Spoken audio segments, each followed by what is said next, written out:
सो hi everyone, मेरा नाम है Prashant, mentor of thousands of students. ये जो सारी प्रॉब्लम मैंने बताई ना, इन सारी प्रॉब्लम्स आप भी फेस कर रहे होगे। आपको भी लग रहा है ना कि पढ़ने का मन नहीं कर रहा, और भी बहुत सारी प्रॉब्लम है। आज इन सारी प्रॉब्लम के साइंटिफिक 7 सॉल्यूशन दूंगा। बट उन सॉल्यूशन को देने से पहले ना, पहली चीज जो कि सबसे इंपॉर्टेंट है वो है सेल्फ कॉन्फिडेंस। यार देखो, मुझे पता है तुम्हारे एग्जाम पास आ गए हैं, तुमने अभी तक नहीं पढ़ाई करी, तुम्हें ऐसा लग रहा है पेपर अच्छे नहीं जाएंगे, मार्क्स अच्छे नहीं आएंगे। बट अगर तुम खुद को हर रोज ये बोल रहे हो ना कि तुम नहीं कर पाओगे, तो रियलिटी में तुम नहीं कर पाओगे, क्योंकि तुम्हारे अंदर सेल्फ कॉन्फिडेंस नहीं है। जीतता वही है जो कि अपने अंदर कॉन्फिडेंस रखता है। तो जो सेल्फ कॉन्फिडेंस है ना, वो तुम्हारे अंदर होना चाहिए। अगर वो नहीं रखोगे, नहीं हो पाएगा। तो पहली चीज याद रखो, कॉन्फिडेंस खुद के अंदर होना चाहिए। वो कैसे आएगा? वो आएगा जब तुम खुद से हर रोज बोलोगे कि हाँ, मैं कर सकता हूं, मैं कर सकती हूं। और यही कमेंट आज आप सभी को करना है इसी कमेंट सेक्शन के अंदर कि हाँ, मैं करूंगा या फिर मैं करूंगी। आई होप आपने अभी तक इस कमेंट को कर दिया होगा वीडियो पॉज करके। अब पूरी 7 टिप्स बताऊंगा, और उन टिप्स को बताता हूं एक सिंपल सी स्टोरी के साथ। ये स्टोरी है 2 स्टूडेंट्स की। एक था रोहन, एक था मोहन। ये जो रोहन था ना, ये हमेशा से टॉपर स्टूडेंट था। ये वो था जो कि बहुत अच्छे मार्क्स लेकर आता था, जबकि वो जो दूसरा स्टूडेंट था जो कि मोहन था ना, वो बैक बेंचर था।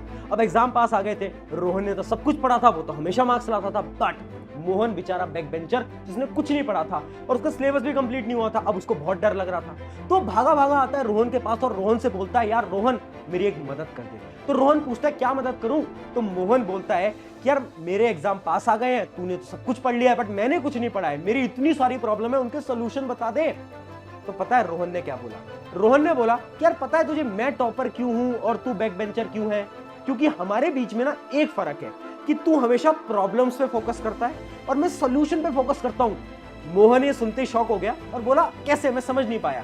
तो रोहन ने बोला कि तेरी जितनी भी प्रॉब्लम्स है ना, उनके सॉल्यूशन है, बस तू ढूंढता नहीं है। तो मोहन बोलता है, यार मेरी एक प्रॉब्लम नहीं है, 7 बड़ी बड़ी प्रॉब्लम है, और यही प्रॉब्लम तुम सबकी भी है। तो रोहन जवाब देता है कि कोई दिक्कत नहीं है, ये सारी प्रॉब्लम के आज हम सॉल्यूशन एक एक करके जानेंगे। तो मोहन बोलता है, मेरी जो सबसे पहली प्रॉब्लम है, जो कि आप सबकी भी होगी, और उस प्रॉब्लम का नाम है द प्रॉब्लम ऑफ प्रोक्रास्टिनेशन, यानी काम को टालना।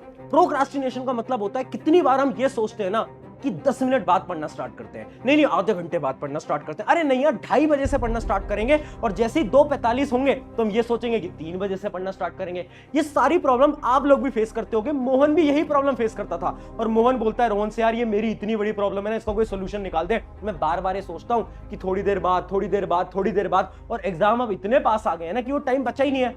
तो रोहन मुस्कुराता है और बोलता है कि ये प्रॉब्लम ना मैं भी फेस करता था, और इसका एक सिंपल सा सॉल्यूशन होता है जिसका नाम होता है the 30 second rule. The 30 second rule ये बोलता है ना कि आपको अपनी जिंदगी के सारे इंपॉर्टेंट डिसीजन मात्र 30 सेकंड के अंदर लेने हैं। इमेजिन करो, आपको सुबह जल्दी उठना है। जैसे ही आप सुबह जल्दी उठने की कोशिश करोगे, आप एक अलार्म लगाओगे ना, अलार्म बजेगा।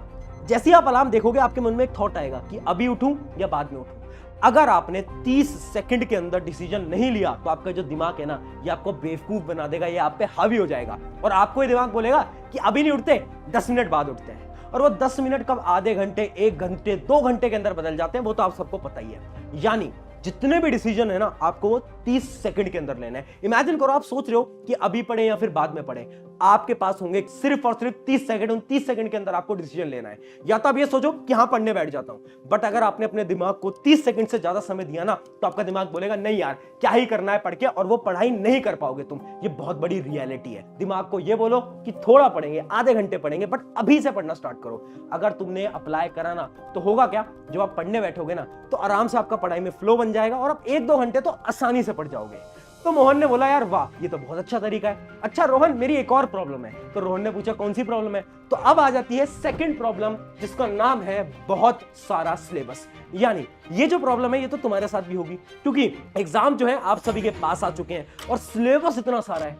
मोहन ने भी यही बोला कि इतना सारा सिलेबस है, मैंने कुछ नहीं पढ़ा, कैसे पढ़ूंगा? तो पता है रोहन ने क्या बोला? एक साइंटिफिक स्ट्रैटेजी होती है जिसका नाम होता है the reverse studying method. Reverse studying method क्या होता है अब तुम्हें डायरेक्टली किताबें नोट्स वगैरह नहीं पढ़ना है। तुम्हें क्या करना है, सबसे पहले ये देखना है कि कौन सा टॉपिक इंपॉर्टेंट है। हर एक चैप्टर के तुम इंपॉर्टेंट टॉपिक ढूंढोगे। कैसे ढूंढ सकते हो, यूट्यूब पे जाओ, अपने एग्जाम के बारे में सर्च करो। इमेजिन करो तुम जेई की तैयारी कर रहे हो, नीट की तैयारी कर रहे हो, सर्च करो IIT JEE most important topics chapter wise. सारे इंपॉर्टेंट टॉपिक तुम्हें इजीली मिल जाएंगे। अब तुम्हें क्या करना है, उन इंपॉर्टेंट टॉपिक्स को पढ़ना है और फिर क्वेश्चन प्रैक्टिस करनी है। यानी तुम्हें सब कुछ नहीं पढ़ना है, आखिरी के टाइम पे वो पढ़ो जो कि बहुत ज्यादा इंपॉर्टेंट है। और इसी मेथड को बोलते हैं रिवर्स स्टडिंग। तो रोहन ने बोला, पता है कभी कभार ना मैं भी इस मेथड को फॉलो करता हूं। कुछ ऐसे सब्जेक्ट होते हैं जो कि मैं नहीं पढ़ पाता, तो आखिरी के टाइम पे मैं भी इसी मेथड को यूज करता हूं, जिसकी मदद से मैं बहुत अच्छे मार्क्स लेके आ पाता हूं। तो ये थी सेकंड प्रॉब्लम। अब मोहन बोलता है कि यार मेरी एक और प्रॉब्लम है। तो रोहन बोलता है बता यार, वो भी बता दे कौन सी प्रॉब्लम है। तो अब आ जाती है प्रॉब्लम नंबर 3, जिसका नाम है टाइम कहां है।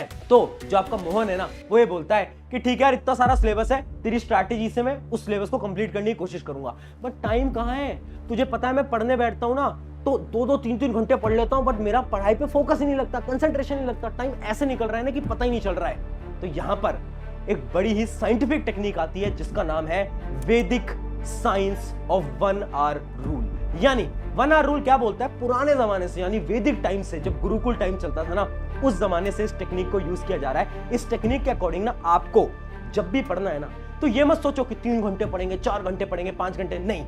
आप एक टाइमर लगाओ, मात्र 1 से 2 घंटे का टाइमर लगाओ, और इस 1 से 2 घंटे के अंदर तुम्हारा सारा फोकस कहां होना चाहिए, सारा फोकस होना चाहिए पढ़ाई की तरफ। उन 1 से 2 घंटे के अंदर तुम्हें क्या करना है, तुम्हें सारी चीजों के डिस्ट्रैक्शंस को दूर रख देना है। तुम्हारा सारा फोकस होना चाहिए 1 घंटे की जोरदार पढ़ाई की तरफ। अगर आपने इसको फॉलो करा ना, 1 घंटे पढ़ लो, बस 1 घंटे, जरूरत नहीं है 3-3, 4-4 घंटे पढ़ने की। 1 घंटे पढ़ोगे, दिमाग सारी एनर्जी लगा देगा, उस 1 घंटे के अंदर तुम 3 घंटे की पढ़ाई कर जाओ।